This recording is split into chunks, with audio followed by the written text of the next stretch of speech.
Welcome to the MDGA Live Show Report of Awards how-to video. This is a quick guide to reporting live show results with accuracy and confidence. The Report of Awards form is the only official record of the show results. It is shipped in the show box, however many copies that you need. There are two different versions, one for does and one for bucks. It is a triplicate form and it is quite large. Got a picture of it here for you. It does have room for 3 breeds per form. ROA general guidelines. We want to use 1 form per sanction, so per judge. So if we've got junior does, that would be all the junior does, all of the breeds of junior does on 1 form. If with senior does separately sanctioned, those would be on another form, etc. Again, this is a triplicate form, so we want to make sure we're pressing firmly, and a ballpoint pens work best. We want to ensure that all copies are clear. We don't want to write on top of another form or sheet of paper while on top of the triplicate form, because it would leave unwanted marks on the bottom copies. We want to write legibly to avoid processing errors. We want to make sure when the owners and the winners come up to sign that they're only signing in their designated space. If a box doesn't apply, we're going to draw a line through it or write a 0 in regards to the numbers.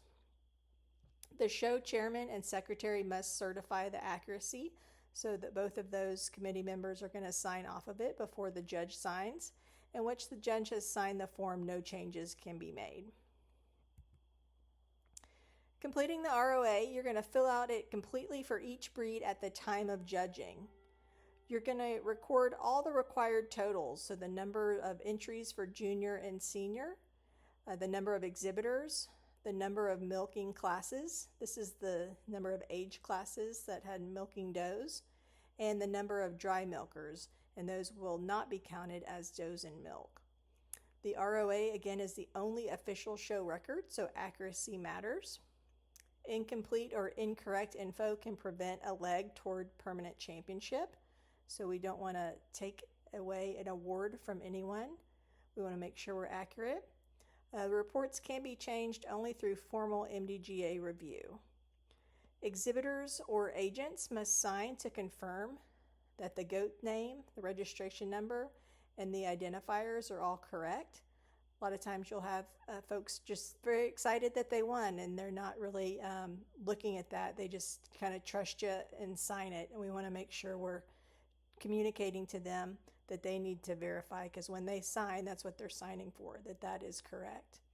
The judges will verify the identification, either tattoos or microchips, as read on the animal, and if those are not available, they will write illegible for the tattoos or incorrect or not found for the microchips.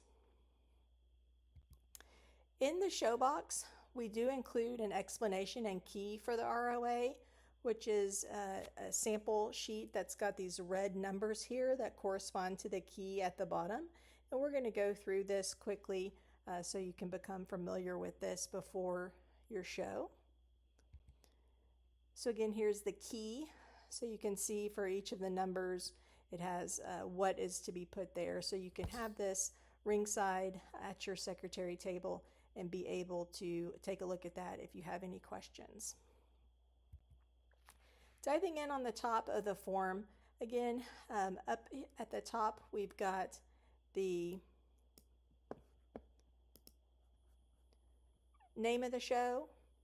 We've got sponsored by who, where it was held, the city, the state, the zip, the date, and then you'll want to start the time started. So if we were doing, let's just say we're doing junior does first, this is a doe form, you would say the show starts at 9 a.m., you would put 9 a.m. as what time this junior doe show is started. You'll come down to the sanction here, number 9, and be sure to circle one. This is a common error, so you're going to want to circle, is this the seniors, the juniors, or is this combined? Then you'll want to come right across over here to number 10, and you'll want to circle what breed that you are judging. So if you're not familiar, MA, so these are all mini Alpine, mini Guernsey, mini La Mancha, mini Nubian, Mini Oberhausley, Mini Sonnen or Sable, Mini Toggenburg, AOM, which is all other minis, or ND is Nigerian Dwarf. Coming right through here with the numbers. So again, we said this was juniors if we were doing an example. So for the number of seniors judged, we would put 0. We would put the number of juniors. Dry is always dry milkers. I see this error a lot. So if we had 10 juniors, then it's not 10 dry. It's 0 dry, because that's for dry milkers. Number of milking classes.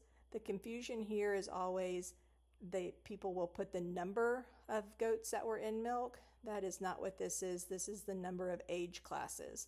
Most of the time you're going to have 5 age classes or milking classes. If you had goats in all those classes, you would put 5.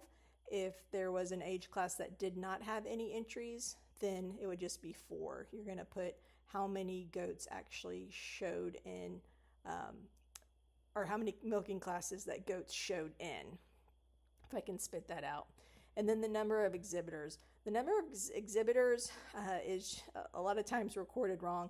This is the number of who those goats are registered to. Who is that member number? So this is not the number of handlers. So for instance, if I'm at a show, I have 1 MDGA number and maybe I have 2 helpers and myself, that would still, showing my goats, that would be 1 exhibitor, not 3 exhibitors. So the show goes on, and then you will record the time that it was completed on number 16. And then the next section is where we get into the bulk of the winners. So the grand champion is going to be listed there. That's the name of the goat, the registration number. You're going to record the height in inches.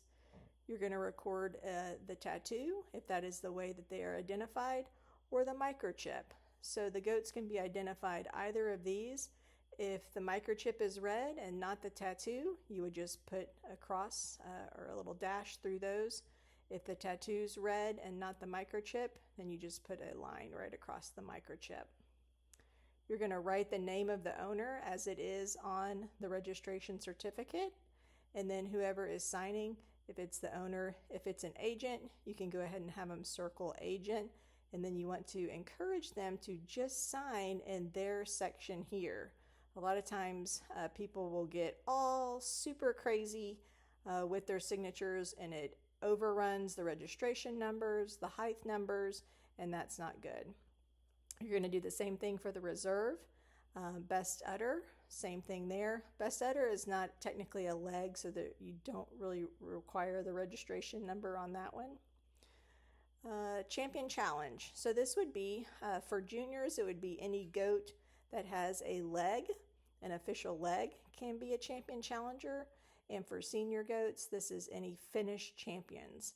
So if we were showing and we had, let's say we had 2 challengers, and we had, I think we said we had 10 goats up there, then the total judged, including the champion challenge of the day, would be 12. And we would put if there were any additional exhibitors. So additional exhibitors here would mean that they didn't show any other goats in the junior class. They just came in with their champion challenger. Then you would add, you would put the number there. The best of breed is whoever wins between the champion challengers and the champion of the day. That goes there. Record all the same information. The next section here is the best in show. You're only going to complete this section if there is a competing breed. So if there's no competing breed, so you would have to have maybe mini Nubians and AOM, or mini La Mancha, mini Nubians and AOM, that would be 3 breeds, then those champions of the day would compete for best in show, and that is where you would record that here.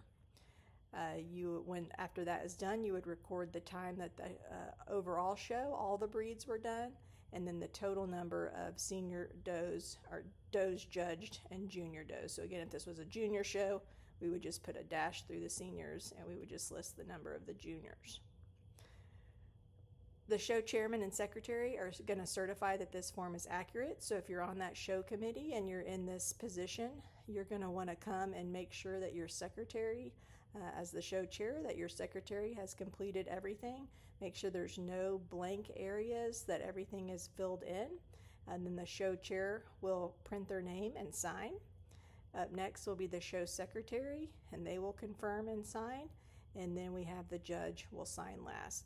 And again, once that judge has signed, the form is final.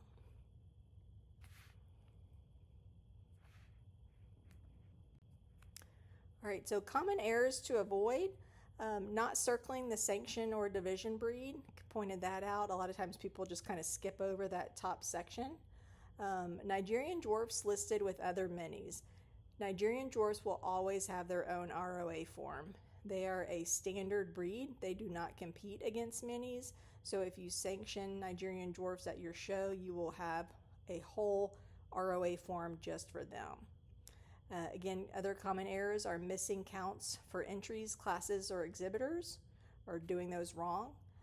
Illegible handwriting, not being able to discern what the numbers and letters are. Incorrect registration numbers, even when the goat ID is correct.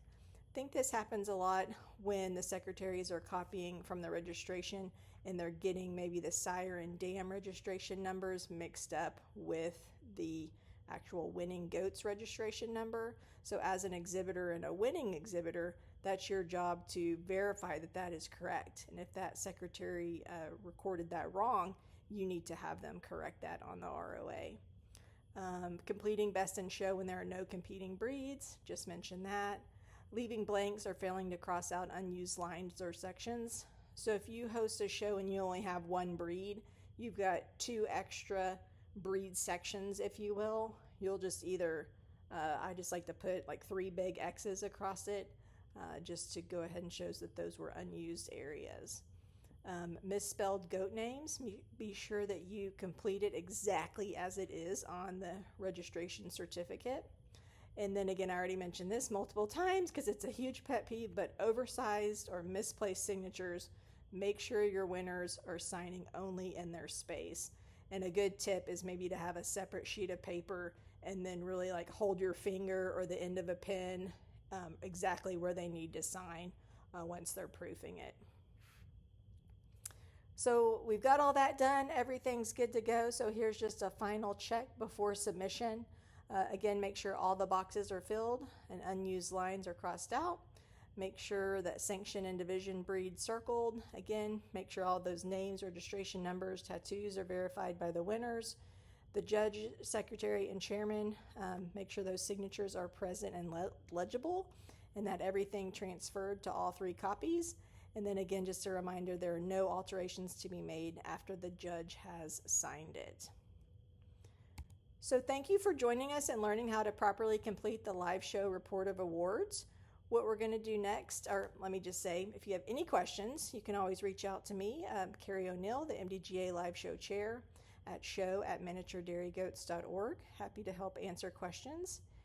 And up next, you guys are going to keep moving on this Google form, and you are going to attempt to get certified and take the knowledge test to confirm your understanding of how to correctly complete the ROA. If you get a 90% passing score, you will become a certified MDGA show committee member and receive a certification and be ready to do your best and represent MDGA. Best of luck on the test.